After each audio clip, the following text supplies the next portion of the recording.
Assalamualaikum warahmatullahi wabarakatuh dan salam sejahtera. Hari ini kumpulan kami akan membentangkan tugasan 3 bagi kursus EDUP 3053 Teknologi untuk Pengajaran dan Pembelajaran di bawah bimbingan Encik Muhammad Zaki bin Jamaluddin. Pembentangan kami memfokuskan pada bagaimana laman web kata kerja pasif dapat dibina dan dapat diaplikasikan dalam pengajaran dan pembelajaran berpandukan model Azure. Untuk pengetahuan anda, model Azure terbahagi kepada 6 elemen. Yang pertama adalah Analyze, yang kedua adalah State Objective, yang ketiga adalah Select Method, Media and Materials, yang keempat adalah Utilize Media and Materials, yang kelima adalah Require Learner Response or Participation, dan yang terakhir adalah Evaluate and Revise Materials. Baiklah, saya akan sambung dengan penerangan pada bahagian Analyze dan State Objective. Elemen Analyze ini penting untuk kita mengenal pasti dan merancang PDP berdasarkan keperluan pelajar. Bagi laman web kata kerja pasif ini, kumpulan sasarannya adalah murid tahun 4 iaitu berumur 10 tahun. Jumlah murid terdiri daripada 30 orang, terdiri daripada jantina lelaki dan perempuan. Keseluruhan murid adalah daripada kelas aliran perdana. Ciri-ciri murid pula adalah aktif, tahap murid adalah sederhana, dan ketiga, murid bersekolah di kawasan luar bandar. Dalam konteks aras kebolehan dan pengetahuan sedia ada murid, murid mengetahui kegunaan kata kerja. Yang kedua, murid telah mempelajari bentuk kata kerja aktif, yakni mereka belum mengetahui bentuk kata kerja pasif. Yang ketiga, murid lebih cenderung kepada pembelajaran yang berunsurkan visual, video dan audio. Baiklah, kita beralih pula pada State Learning Objective ataupun nyatakan objektif pembelajaran. Objektif bagi laman web kata kerja pasif adalah: yang pertama, murid dapat menyenaraikan 5 kata kerja pasif berdasarkan ayat yang diberi dengan tepat. Yang kedua, murid dapat membezakan penggunaan kata kerja pasif berdasarkan kuis dengan tepat. Objektif ditentukan berdasarkan 4 perkara, iaitu berdasarkan prinsip ABCD. Apa itu ABCD? Yang pertama adalah audience, iaitu siapa yang akan mencapai objektif pembelajaran. Ianya akan dicapai oleh murid. Yang kedua adalah behavior, iaitu bentuk tingkah laku baharu. Berdasarkan objektif, bentuk kata kerja baharu yang difokuskan adalah dapat menyenaraikan, dan yang kedua dapat membezakan. Elemen yang ketiga adalah condition atau situasi ataupun syarat perlakuan. Syarat perlakuan ini merujuk kepada apa yang hendak dicapai oleh murid melalui tingkah laku murid. Jadi, berdasarkan behavior ataupun tingkah laku murid, murid perlu menyenaraikan kata kerja pasif berdasarkan ayat yang diberi dengan tepat. Bagi mencapai tingkah laku baharu dalam objektif kedua, murid perlu membezakan penggunaan kata kerja pasif berdasarkan kuis. Dan yang terakhir adalah elemen degree ataupun darjah tahap pencapaian minimum. Berdasarkan objektif yang pertama, darjah tahap pencapaian minimum yang difokuskan adalah 5, yakni murid perlu menyenaraikan 5 kata kerja pasif berdasarkan ayat yang diberi dengan tepat. Bagi objektif yang kedua, darjah ataupun tahap pencapaian minimum yang difokuskan adalah dengan tepat. Hal ini bermakna dalam objektif kedua, perkara yang difokuskan adalah murid perlu membezakan penggunaan kata kerja pasif secara tepat untuk merealisasikan pencapaian objektif keseluruhan. Seterusnya, saya Kokeni akan sambung untuk elemen S dan elemen U. Elemen S mewakili Select Methods, Media and Resources, iaitu memilih kaedah, media dan bahan. Manakala U mewakili Utilize Media, iaitu guna media. Kaedah pengajaran dan pembelajaran yang digunakan adalah kaedah berpusatkan murid dan kaedah berpusatkan bahan. Kaedah berpusatkan murid telah digunakan. Murid berinteraksi dan menguasai kemahiran belajar melalui pengalaman sendiri. Pembelajaran menekankan kepada pembelajaran kendiri, arahan kendiri dan inquiry penemuan. Kaedah berpusatkan murid juga menekankan pencapaian objektif pembelajaran murid. Seterusnya, kaedah berpusatkan bahan turut digunakan. Murid belajar secara kendiri melalui penggunaan bahan pembelajaran. Murid-murid dapat mempelajari kata kerja pasif melalui bahan pembelajaran yang disediakan dalam bentuk teks, gambar, audio dan video. Latihan pengukuhan dan penilaian juga disediakan untuk mengukuhkan pemahaman murid tentang kata kerja pasif yang dipelajari. Media yang digunakan adalah teks, audio, video, visual dan animasi. Teks telah digunakan dalam laman web. Penerangan dalam bentuk teks terdapat di setiap paparan laman web supaya murid-murid dapat lebih memahami kata kerja pasif. Seterusnya, arahan dalam bentuk teks turut terdapat di setiap paparan laman web. Teks tersebut telah ditulis dalam font Comforta saiz 18. Audio telah digunakan dalam laman web. Pertama sekali, audio contoh ayat penggunaan kata kerja pasif telah disertakan di bawah gambar supaya murid-murid dapat lebih memahami penggunaan kata kerja pasif dalam ayat. Seterusnya, rakaman suara juga terdapat dalam video jenis-jenis kata kerja pasif. Di samping itu, audio latar juga terdapat dalam video pengenalan dan video jenis-jenis kata kerja pasif. Seterusnya, video dari YouTube juga digunakan dalam laman web. Antara video yang digunakan adalah video set induksi yang bertajuk Bangau Oh Bangau. Seterusnya, video pengenalan kata kerja pasif. Yang ketiga, video jenis-jenis kata kerja pasif dan video penggunaan kata kerja pasif dalam ayat. Seterusnya, elemen visual juga digunakan dalam laman web. Dalam laman web, terdapat gambar-gambar manusia melakukan perbuatan kata kerja pasif seperti ditendang, ditangkap, terpijak dan lain-lain. Seterusnya, elemen visual juga terdapat dalam latar belakang paparan perisian. Di samping itu, elemen animasi juga digunakan dalam laman web. Elemen animasi terdapat dalam video pengenalan dan video jenis-jenis kata kerja pasif. Elemen animasi juga terdapat dalam latar belakang paparan perisian. Bahan sumber pembelajaran yang digunakan adalah media 2D dan tata bahasa Dewan edisi ketiga. Antara media 2D yang digunakan adalah seperti gambar-gambar manusia melakukan perbuatan kata kerja pasif seperti ditendang, ditangkap, terpijak dan lain-lain. Seterusnya, latihan pengukuhan dan penilaian juga merupakan media 2D yang digunakan dalam laman web. Seterusnya, U mewakili utilize media iaitu guna media. Media 2D iaitu gambar-gambar manusia melakukan perbuatan kata kerja pasif seperti ditendang, ditangkap, terpijak dan lain-lain telah dipaparkan untuk menerangkan penggunaan kata kerja pasif dalam ayat. Seterusnya, video juga digunakan dalam set induksi bagi menarik minat murid supaya mereka dapat memusatkan perhatian terhadap isi pelajaran yang hendak disampaikan. Seterusnya, tayangan video turut digunakan bagi mematangkan lagi pemahaman murid tentang kata kerja pasif.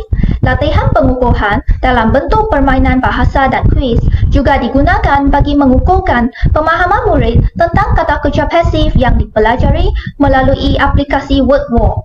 Akhir sekali, penilaian 1 dan penilaian 2 juga disediakan untuk menguji tahap pencapaian murid-murid melalui aplikasi Hot Potatoes. Seterusnya, saya Eza Umairah akan sambung dengan elemen seterusnya iaitu R bagi Require Learner Participation iaitu mendorong pelibatan pelajar, dan elemen yang terakhir adalah E untuk Evaluate and Revise iaitu nilai dan semak.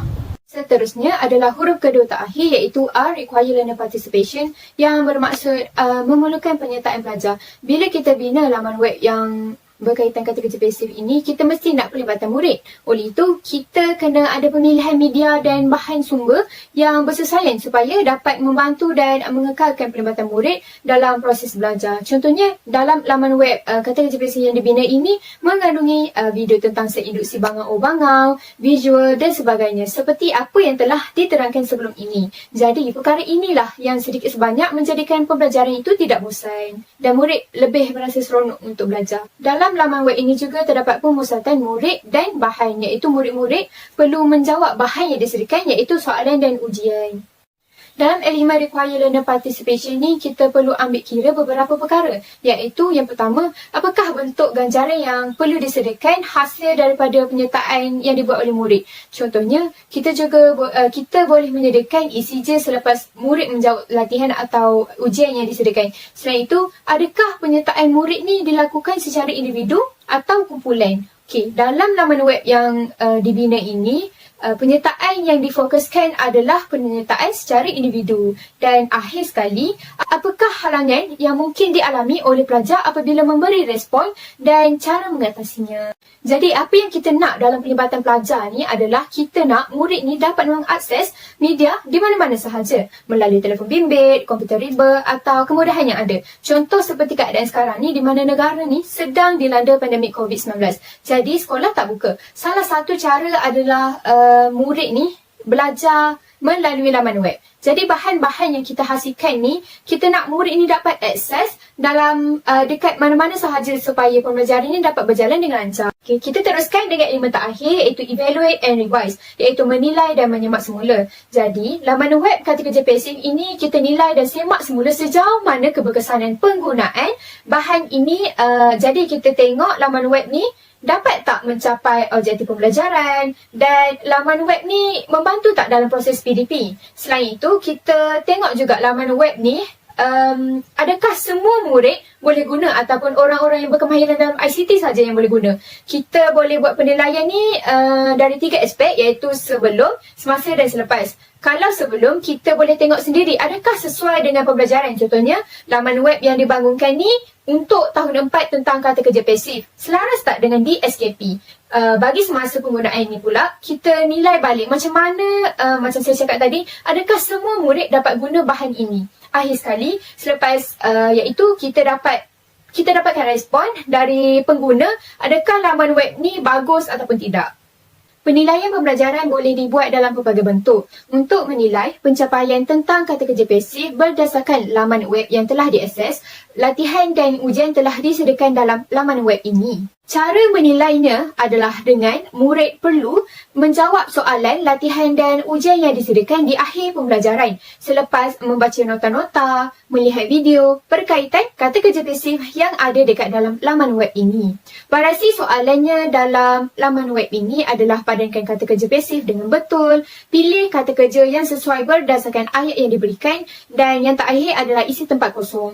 Kesimpulannya, model Azure ni menjadi asas untuk guru-guru membangunkan media PDP yang lebih baik sebab dia ada 6 aspek yang diambil kira yang diterangkan sebentar tadi. Jadi kalau guru-guru ni menjadikan model ni sebagai panduan, tak mustahil media yang akan dibina ni membantu guru mencapai objektif yang telah ditetapkan dan memudahkan proses pemahaman murid terhadap pengajaran yang hendak diajar. Baiklah, yang seterusnya kita beralih pula kepada bagaimana laman web pembelajaran kata kerja pasif dapat diaplikasikan dalam proses PDP. Selepas murid mengakses link ataupun pautan laman web kata kerja pasif, murid akan dibawa pada halaman utama. Pada halaman utama terdapat kata alu-aluan dan yang seterusnya adalah objektif yang akan dicapai oleh murid sepanjang proses pembelajaran. Seperti yang kita tahu, elemen multimedia terbahagi kepada 5. Yang pertama adalah teks, yang kedua adalah video, yang ketiga adalah visual, yang keempat adalah animasi dan kelima adalah audio. Elemen multimedia yang terkandung pada halaman utama adalah kombinasi teks, visual dan animasi. Kalau kita dapat lihat, gabungan antara elemen animasi, visual dan juga teks terkandung pada paparan tajuk, kata alu-aluan dan objektif pembelajaran yang akan dicapai murid. Selepas membaca keseluruhan kandungan pada halaman utama, murid perlu menekan butang mula. Oleh itu, murid akan dibawa ke pautan yang seterusnya iaitu halaman pengenalan. Dalam halaman pengenalan, murid akan dimulakan dengan set induksi. Dalam set induksi, murid perlu menyaksikan video lagu Bangau Oh Bangau. Kemudian barulah murid diperkenalkan dengan pengertian serta konsep kata kerja pasif. Untuk memantapkan lagi pemahaman murid mengenai kata kerja pasif, murid perlu mengakses video pembelajaran kata kerja pasif yang telah disertakan pada halaman tersebut. Kalau kita dapat lihat, kombinasi antara kelima-lima elemen multimedia ini diterapkan pada halaman pengenalan iaitu mengandungi teks, mengandungi visual, audio, video dan animasi. Selepas membaca dan memahami keseluruhan kandungan pada halaman pengenalan, murid perlu menekan butang seterusnya untuk dibawa ke halaman jenis kata kerja pasif. Dalam halaman ini, murid diperkenalkan jenis-jenis kata kerja pasif melalui peta minda. Setelah membaca penerangan mengenai 7 jenis kata kerja pasif, murid perlu mengakses video pembelajaran jenis-jenis kata kerja pasif yang disertakan. Jelasnya, kelima-lima elemen multimedia ini terkandung dalam halaman jenis kata kerja pasif. Kalau kita dapat lihat pada keseluruhan halaman ini, ianya bukan sahaja mengandungi teks, malah ianya juga mengandungi video, animasi dan audio.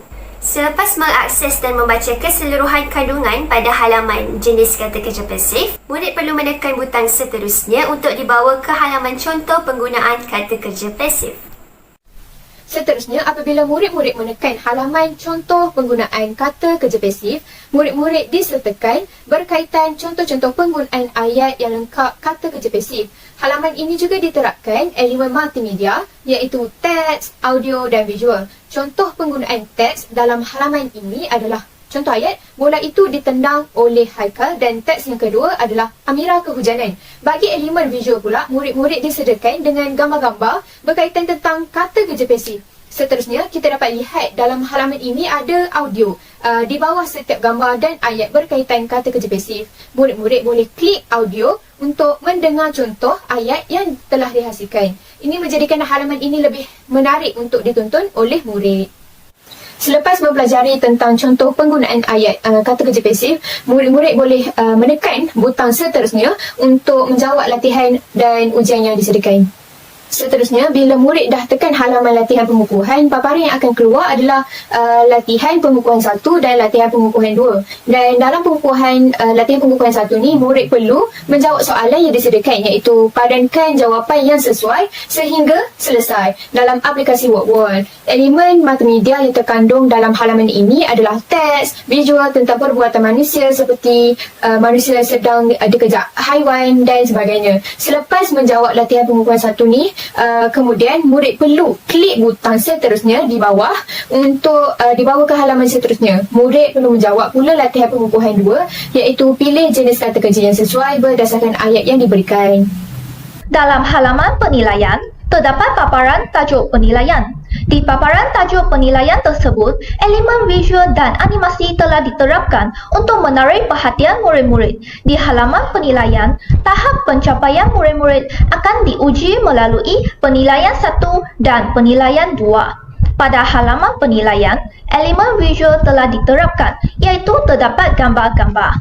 Seterusnya, elemen teks turut diterapkan, iaitu arahan dalam bentuk teks terdapat di halaman penilaian. Murid-murid perlu tekan butang seterusnya untuk pergi ke halaman penilaian 1. Di paparan tajuk penilaian 1, elemen visual dan animasi telah diterapkan untuk menarik perhatian murid-murid. Seterusnya, elemen teks turut diterapkan, iaitu arahan dalam bentuk teks terdapat di halaman penilaian 1. Di halaman penilaian 1, murid-murid perlu menjawab penilaian 1 yang berbentuk ujian betul salah. Murid-murid perlu pilih A untuk betul, manakala pilih B untuk salah. Terdapat 10 soalan dalam penilaian 1. Setelah selesai menjawab penilaian 1, murid-murid perlu tekan butang seterusnya untuk pergi ke halaman penilaian 2. Dan tajuk penilaian 2, elemen visual dan animasi telah diterapkan untuk menarik perhatian murid-murid. Elemen teks turut diterapkan, iaitu arahan dalam bentuk teks. Di halaman penilaian 2, murid-murid perlu menjawab penilaian 2 yang berbentuk isi tempat kosong. Murid-murid boleh tekan butang hint untuk mendapatkan huruf pertama jika murid-murid menghadapi masalah semasa menjawab. Tekan butang seterusnya untuk pergi ke halaman penutup. Dalam halaman penutup, terdapat paparan tajuk penutup. Di paparan tajuk penutup, elemen visual dan animasi telah diterapkan untuk menarik perhatian murid-murid. Di halaman penutup, guru merumuskan isi pelajaran. Pada halaman penutup, elemen visual telah diterapkan, iaitu terdapat gambar yang murid-murid memakai topi graduasi. Elemen teks turut diterapkan, iaitu penerangan dalam bentuk teks terdapat di halaman penutup. Baiklah, ini sahaja daripada kumpulan kami. Sekian, terima kasih.